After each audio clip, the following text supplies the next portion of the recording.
درود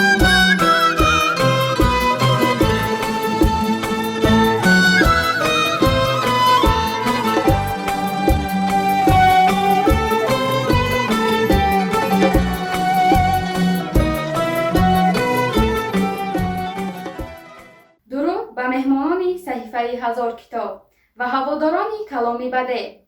با شما استراحتی خوب و بالیده آرزومندیم. با صحبتمان از کتاب و احترام کتاب آرزومند آن هستیم که دائما با کتاب همنشین و همصحبت باشد.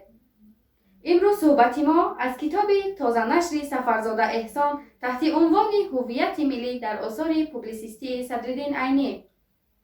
کتابی نام برده از طریق مؤسسه نشریوی معارف نشر شده است که از 228 صحیفه یعنی 12 و 175 جزء چاپی عبارت است. صحیفه های درونی کتاب یک رنگه بوده، مقابلش رنگه می باشد. رساله مذکور در تکیه به سرچشمه های معتمد نظریوی و علمی تهیه گردیده در آن بار اول هویت ملی در شناخت استاد صدرالدین عینی، موقع و شناخت ملت در پوبلیسیستیکای استاد عینی مورد تحقیق همه‌جانبه قرار گرفته است.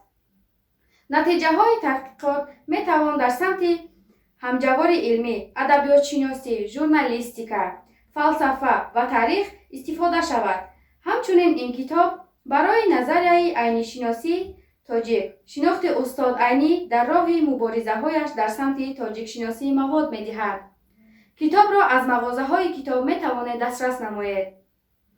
این بود معلومات مختصر درباره کتاب تازه نشر سفرزاده احسان تحت عنوان هویت ملی در آثار پوبلیسیستیکای صدرالدین عینی.